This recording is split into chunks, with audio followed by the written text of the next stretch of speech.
나는 오늘도 예스라고 했다. 솔직히 하기 싫었다. 아니, 정확히는 너무 지쳐 있었다. 몸도 무겁고 이번 주만 벌써 세 번째 부탁이었고 나도 처리 못한 일이 산더미였다. 근데 입에서 나온 말은 이거였다. 내가 할게. 걱정 마. 전화를 끊고 나서 나는 잠깐 멍하니 앉아 있었다. 그리고 혼자 생각했다. 나는 왜 맨날 이러지? 이게 한두 번이 아니었다. 싫다는 말 대신 웃으며 넘기고 화가 나는 상황에서도 먼저 사과하고 내 의견을 물어봐도 상대가 듣고 싶을 것 같은 말을 골라서 했다. 혼자 있을 때는 항상 다음엔 꼭 말해야지 다짐했는데 막상 그 순간이 오면 또 입이 굳어버렸다. 그러다 어느 날 나는 이걸 알게 됐다. 이게 내 성격이 나쁜 게 아니었다는 걸. 의지가 약한 것도 아니었다는 걸. 오히려 그건 내가 살아남기 위해 배운 방법이었다는 걸. 자, 이제 나 말고 너에게 해볼게.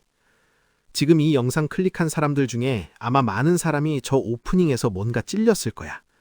나도 그런데? 하고. 근데 있잖아, 이게 생각보다 훨씬 많은 사람들한테 해당되는 이야기야. 주변을 한번 봐봐. 항상 분위기 맞춰주는 사람, 절대 화 안 내는 사람, 누가 부탁하면 무조건 들어주는 사람. 다들 그냥 착한 사람이라고 부르지. 근데 그 사람들이 혼자 있을 때 어떤 생각을 하는지는 아무도 잘 몰라. 왜 나는 맨날 이렇게 손해만 볼까? 내가 거절하면 나를 싫어하려나? 그냥 내가 참으면 되지 뭐. 이런 생각 해본 적 있으면 오늘 영상 끝까지 봐줘. 이게 왜 생기는 건지, 그리고 이게 사실 네 잘못이 아닌 이유를 제대로 얘기해 줄게. 심리학에서는 이걸 fun response, 우리말로 영합 반응이라고 불러. 그리고 이게 단순한 성격 차이가 아니라 뇌가 만들어낸 생존 전략이라는 게 밝혀졌어. 잠깐, 생존 전략이라고? 착한 게 생존 전략이라고? 그게 오늘 이 영상의 핵심이야. 트라우마 전문가 피트 워컬의 연구를 보면 인간이 위협을 느꼈을 때 보이는 반응이 네 가지야. 싸우거나 도망가거나 얼어버리거나 그리고 마지막으로 착해지거나. 이 네 번째 반응이 어떤 환경에서 만들어지는지 알아?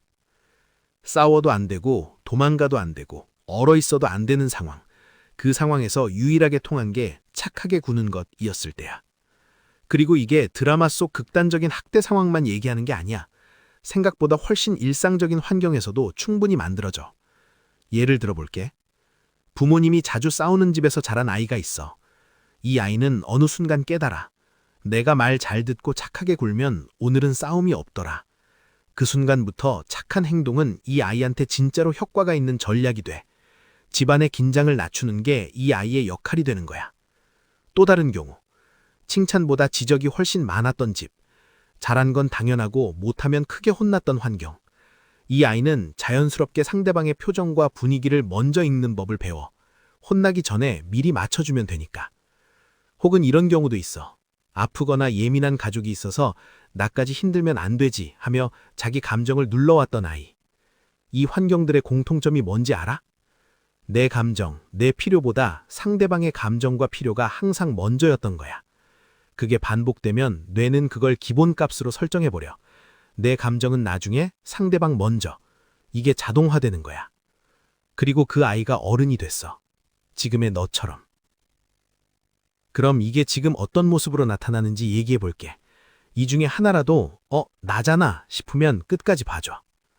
첫 번째, 나도 모르게 자동 예스가 나와. 부탁이 들어왔을 때 내가 할 수 있는지 없는지 판단하기도 전에 할게가 먼저 나와. 그리고 끊고 나서 후회하지. 이건 의지력의 문제가 아니야. 뇌가 거절 이퀄 위험이라고 수십 년째 학습해온 거거든.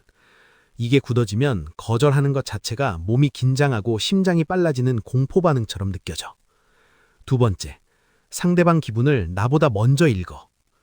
대화하다가 상대방 표정이 살짝 굳으면 내가 뭔가 잘못했나 바로 감지해. 근데 정작 내 감정이 지금 어떤지는 잘 몰라. 누가 너 지금 어때? 물어보면 순간 멈칫하고 잠깐 나 어떻지? 생각하다가 뭐 괜찮아?가 먼저 나와. 이게 착한 아이 증후군의 특징 중 하나야. 타인 감지 능력은 레이더급인데 자기 감지 능력은 꺼져 있어. 오랫동안 남의 감정을 읽는데 에너지를 다 써왔으니까. 세 번째, 갈등이 생기기 전에 먼저 내가 사라져. 갈등이 싫은 건 다 마찬가지야. 근데 착한 아이 증후군이 있는 사람들은 그 강도가 달라.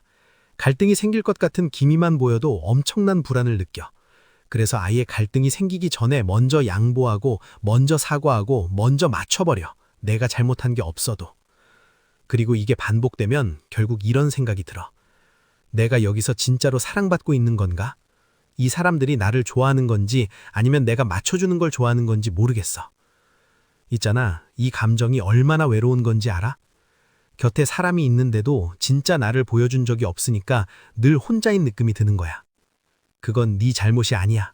그냥 오랫동안 그렇게 살아오는 법을 배웠을 뿐이야. 근데 착한 게 뭐가 나빠? 라고 생각할 수도 있어. 맞아. 배려 깊고 눈치 빠르고 분위기 잘 읽는 것. 이거 진짜 좋은 능력이야. 나중에 이게 얼마나 대단한 건지도 얘기해 줄게. 근데 문제는 이게 선택이 아닐 때야. 내가 원해서 맞춰주는 게 아니라 안 맞추면 불안하니까 맞추는 거. 진심으로 돕고 싶어서 예스 하는 게 아니라 거절하면 관계가 깨질까봐 예스 하는 거. 이 차이가 엄청나게 커. 시간이 지나면 이게 쌓여. 말 못한 감정들이 쌓이고 참은 것들이 쌓이고 혼자 삼킨 것들이 쌓여. 그러다 어느 날 사소한 것에 갑자기 크게 폭발하거나 반대로 아무 감정도 안 느껴지는 무감각 상태가 와. 아무것도 하기 싫고 아무것도 기대가 안 되고 그냥 다 지치는 그 느낌. 그게 번아웃이야. 착하게 사는 것도 에너지가 필요한데 그 에너지가 완전히 바닥난 거거든. 자, 여기서부터가 진짜 중요해. 이걸 바꾼다는 게 앞으로 그냥 싫으면 싫다고 해. 이런 식으로 되는 게 아니야. 그거 알잖아. 말처럼 쉬우면 진작 했겠지. 여기서 먼저 정의를 하나 하자.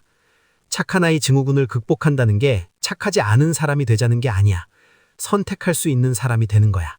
맞춰줄 땐 진심으로 맞춰주고 아닐 때는 정중하게 선을 그을 수 있는 것. 그게 목표야.